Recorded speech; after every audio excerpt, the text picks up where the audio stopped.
Welcome back to Financial Therapy. It's not just about the money. I'm personal financial planner, columnist, and financial therapist Rick Kahler. Research tells us that 90% of all financial decisions are made emotionally, not logically. For nearly 4 decades, I've been helping people make better money decisions. So what makes my financial worldview different from most financial experts? I blend the nuts and bolts of financial advice with the emotions that drive making them. Good money decisions are not just about the money. So let's get started with today's episode. Welcome back to another edition. I have Celia Clark with me, who is a specialist. And how do you frame it? I referred myself as a food and body image specialist. Food and body image specialist. I just love that. I'll have to see how that could be put into finance. So last time you had given a list of some of the what do we want to call it, progressions, or how you what's happening with somebody with the kind of key drivers for the controlled or chaotic eating that I often experience. Yeah. And key drivers. The first one was not feeling safe in the body. Was I right about that? Just being disconnected from the body, learning how to pay attention to what's happening in the body, like being disconnected from the neck down.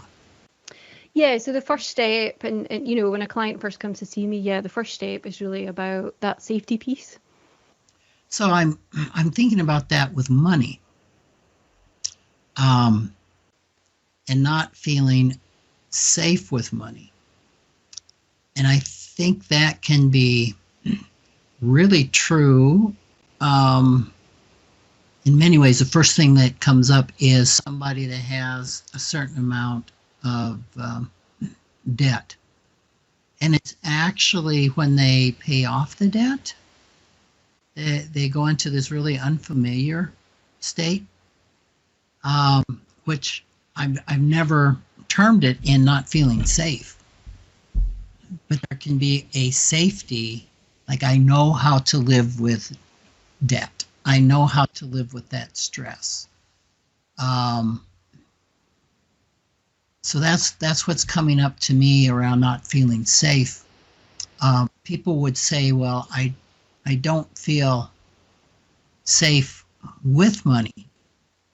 And I don't feel safe without money. Yeah. And I would say that's similar for some of my clients. They don't feel safe with food and they don't feel safe without it. Yeah, so I've never really thought of, overtly we know if we don't have money and we can't pay for things, there's not safety. There's not safety if we don't have good shelter. There's not safety if we don't have clothing and adequate food. We don't have good transportation.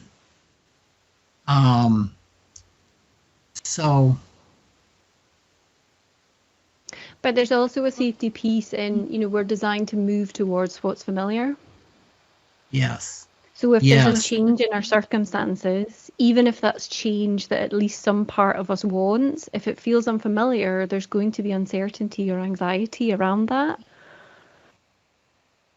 Yes. And I love that reframe, because there can be safety in no safety. Yes, that can feel safer than making a change towards safety. Yes, absolutely. Yes. Yeah, that makes perfect sense in when I tie it out to money. Yes, I've had clients that I'm thinking of that just can get terrified of moving toward what is life going to look like without all these parts that protect me financially, or if parts of myself no longer um, are activated by feeling insufficient, feeling less than, just being terrified what that means with money. What does that mean if I have a good relationship with money? I mean, it doesn't even regulate. They can't even visualize it. Yeah. It's also that concern of like, who am I without this, or who am I now with this? There's a Yes. change in identity there that can take a while for parts to make sense of and to feel safe enough with. Yeah. Yes, that makes a lot of sense. Yeah. Because I know for my clients who have bonded with food, it's a real transition to move away from that. There's a grieving process almost. It's like the ending of a relationship.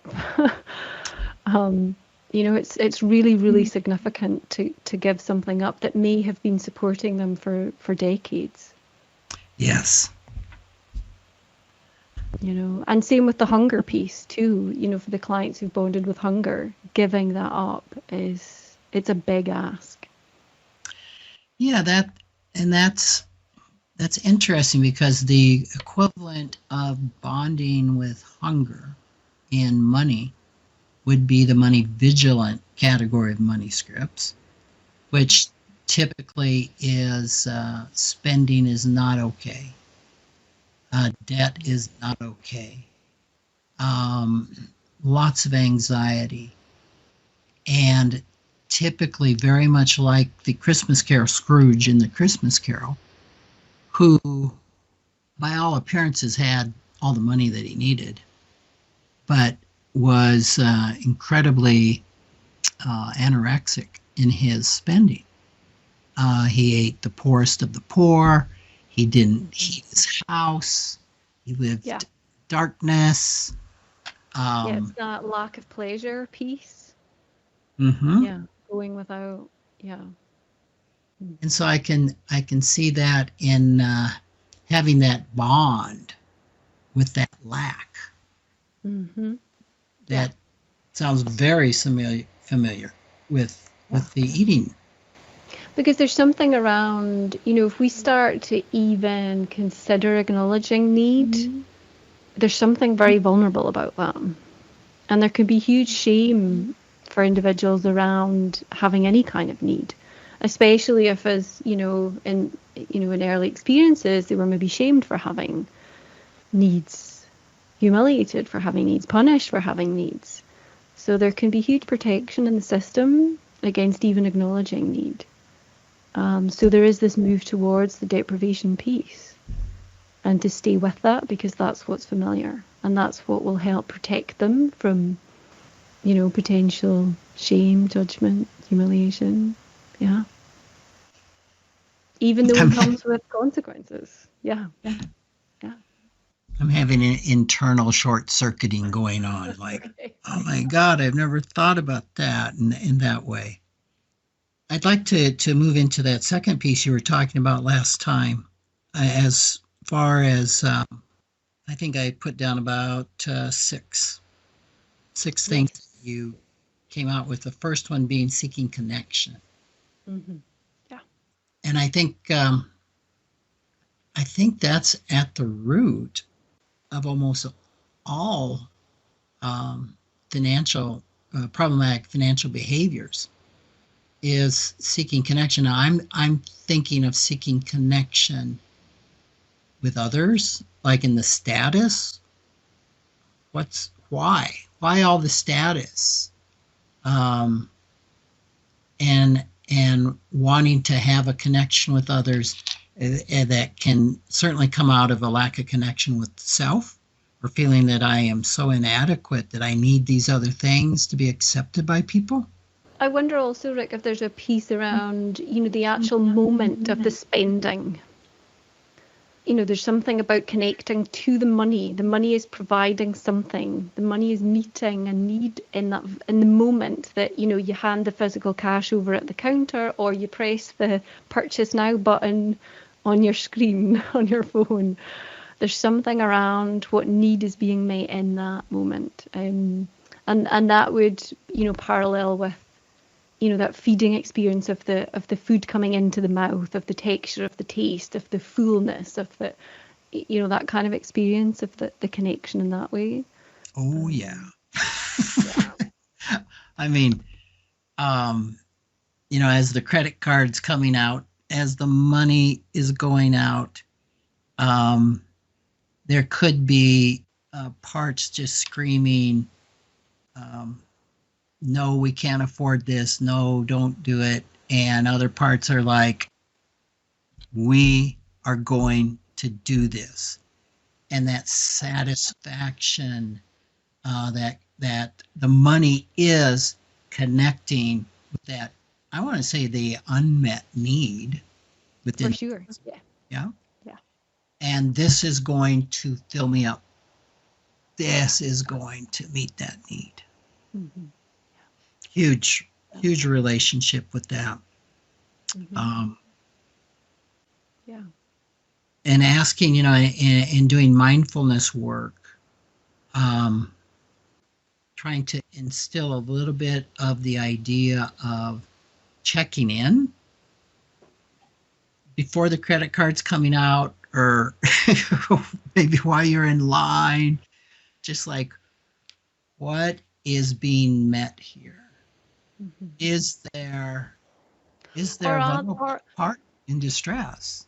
Yeah, I guess my question would be more about what is not being met, because there's an urge to spend in the moment, or there's an urge to eat in the moment. So what is not being met that's triggering this urge? Because actually that's what we need to focus on. Yep. What is this spending about to do to meet the unmet need within me? Yeah. The second one you listed was, I wrote down seeking disconnection. Yeah, like that kind of numbing piece. Okay. Totally relevant to finance in just numbing out.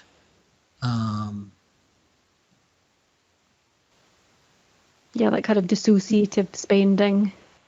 I'm thinking about numbing out. I can make the connection with numbing out with the avoidant, the money avoidant person. I'm not here. I'm not going to think about it. But I never thought about a numbing out with a money vigilant person. In numbing out to their desires or needs, like taking a vacation, or making their house safe. I once had a client that would not spend anything on replacing missing planks in a deck, in wiring that had become exposed. I mean, real safety dangers.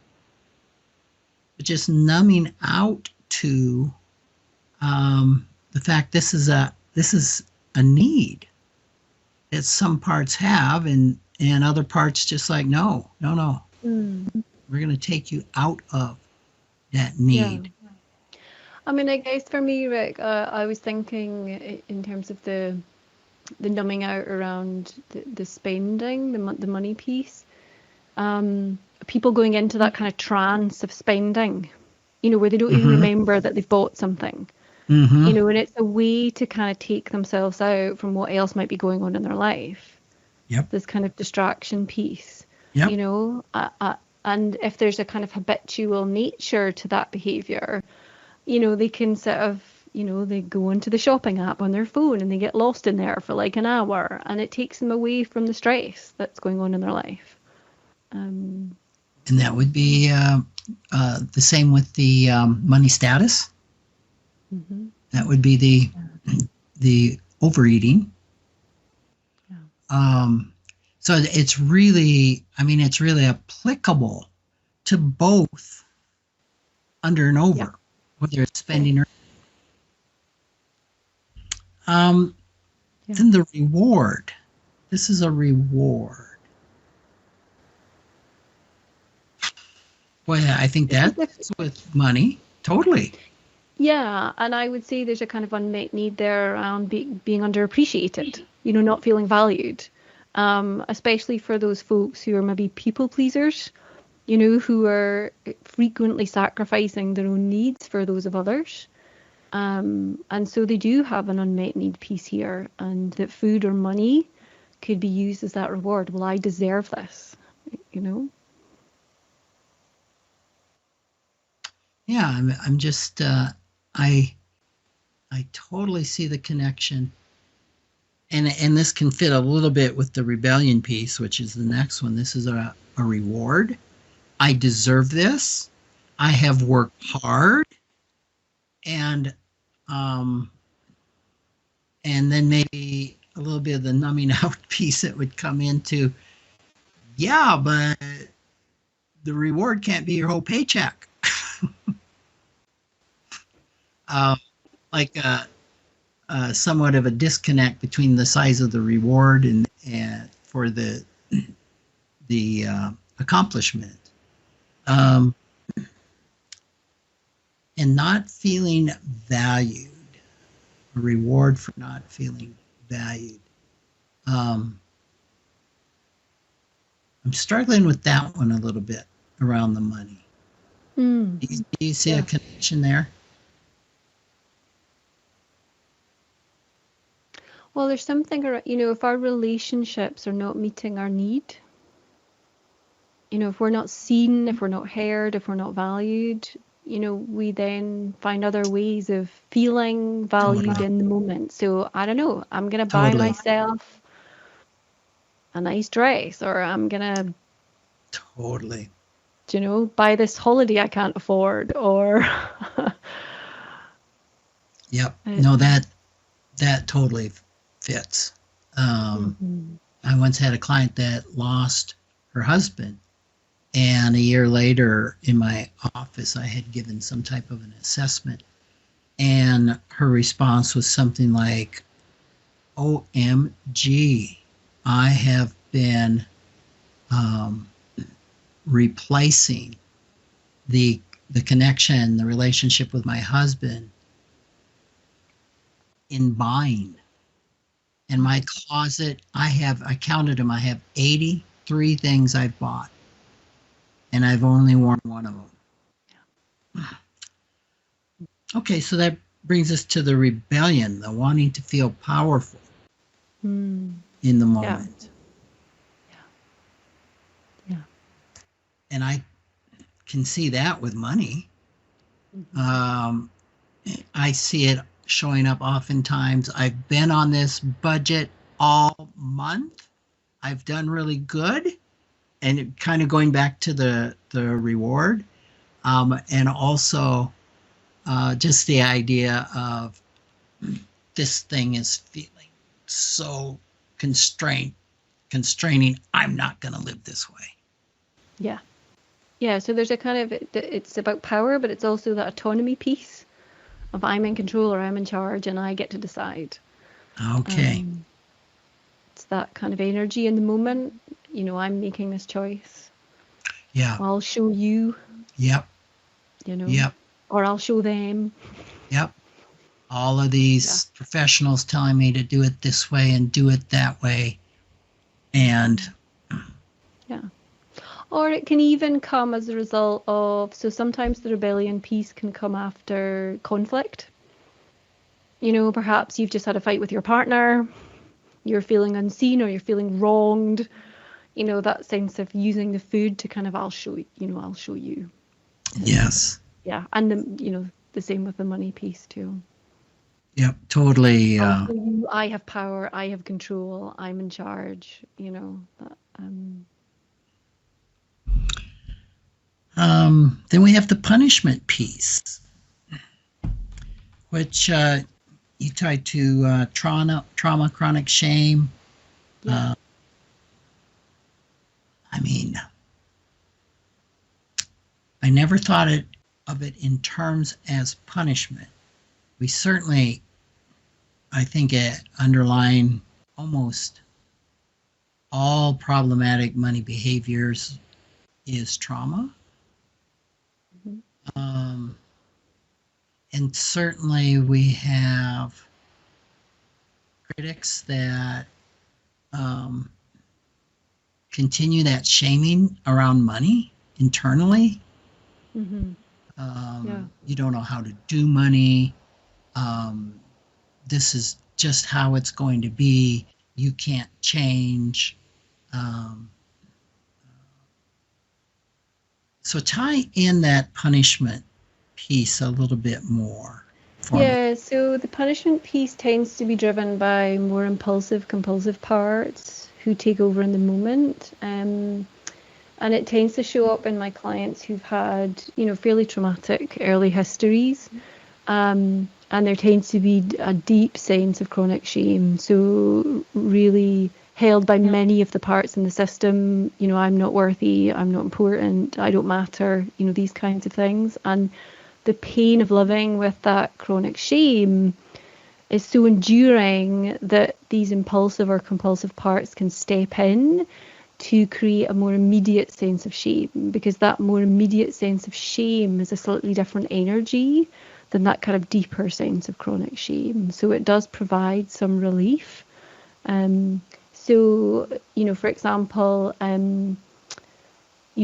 take someone who's overeaten beyond the point of fullness and is in actually a lot of pain from eating what they've just eaten. And it's about causing harm. There's some level of harm there.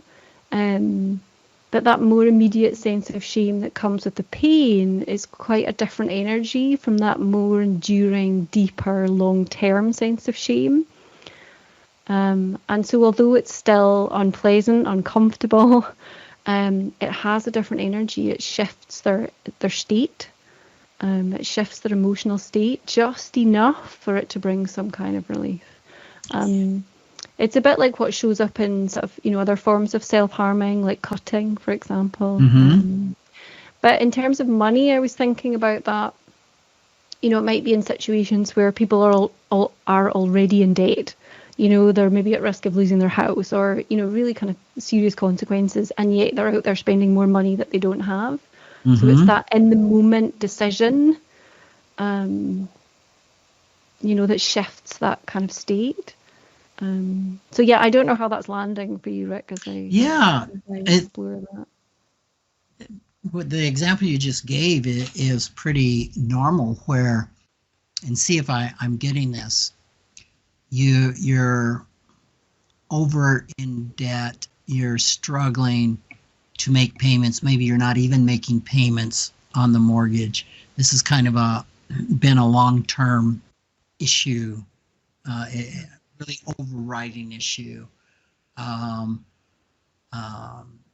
and the person goes out and spends $3,000 buying a pet.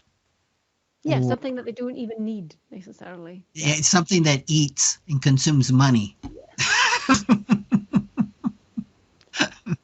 I'm not sure what it would be in Scotland. You have sheepdogs, right? Yeah, we do. Um, and from an outsider standpoint of view, it's OMG. It's the adage would be digging the hole deeper. Mm. Yeah. And it would appear to be so illogical, and yet we know that every behavior makes perfect sense when we understand the underlying drivers, the underlying beliefs, Yeah, thoughts, sure. right? Same with with eating. Yeah. So um, that that makes sense that in that moment, obviously, say with your example of cutting, there's pain in the moment, but there is this relief Yeah. in the Because moment. you can focus on the pain rather than the shame in the moment. There's Oh, I something like around that. that. I like that. Focusing on the pain rather than the shame. Yeah, it's more immediate. It's a real distraction, isn't it, from the real underlying shame. Yeah. Cool. And then there's the protection piece. Yeah. So, remind me of that. Yeah, so the protection piece is often around body size. So some clients feel safer in a smaller body, and some clients feel safer in a larger body. Got it. And that can be for a myriad of reasons. But this idea of, if there's safety in the smaller body, then the idea of gaining weight can feel quite threatening. And also, if you're living in a larger body, the idea of losing weight can feel quite threatening. Yes. So it may be, that there's a diet, there's some weight lost, and then the weight comes back on, because actually it's too terrifying to, be living in the smaller body. There's an increase in attention, for example. People are noticing, people are commenting on your body. It can be really threatening for parts in the system if they're not used to that. So, yeah. And a total parallel to overspending, and how it's really threatening to start reducing that spending. Very scary. With parts going into, well, if I constrain spending for a year to help get me out of this place, parts thinking, no, this is forever. Mm-hmm. Yeah. And just how unfamiliar it is to change some of those behaviors on the overspending side. On the underspending side, the same thing. Mm-hmm. Which a lot of people struggle with, like, well, how can underspending be a problem? I mean, that was my view when I first started this work, like, get a grip. What do you mean underspending? Money Vigilant probably doesn't even think there's such a thing as underspending. Mm-hmm. And to start spending more? Yeah. Wow. And my money scripts would fall in the class of Money Vigilant. Mm-hmm. And in working with myself, like the disconnect between the bank balance and the mindset. Well, do we have the money to do that? Is it going to hurt us in the long term? Is this going to really upset the financial plan? If you buy the latte, well, I can make it for 1/5 the cost at home. And then or paying full retail would be another one. There's money scripts that you never pay retail. Another one is never buy a new car. Always buy a used car. Yeah. Even when buying the new car is not going to impact the long-term financial stability at all. Mm-hmm. Mm-hmm. So I think there's a real connection with that. Yeah. And it comes back to that deprivation piece again, moving towards what's familiar. Yes, totally. Yeah. Mm-hmm. Okay. I could talk on and on, Celia, but if I'm counting my numbers right, I think we've come to the end of our time. Tell folks again how they can reach you and take advantage of the things that you offer. Yeah, so everything is on my website, which they can find at www.celiaclark.online. Thank you so much, Celia. And there's more things I'd like to talk to you about. Yeah, me too, Rick. Maybe we can continue the discussion. We'll see. Come back next week and you'll find out. Thanks so much for joining us. Thank you, Rick. It's been a pleasure. Thanks for joining me, Rick Kahler, for another episode of Financial Therapy. It's not just about the money. This is where I combine the nuts and bolts of financial advice with the emotions that drive making them. Remember, every financial behavior, whether it appears illogical to you or others, makes perfect sense when we understand the underlying beliefs, feelings, and thoughts. Sign up for my weekly blog at financialawakenings.com. I hope you'll join me again for our next episode.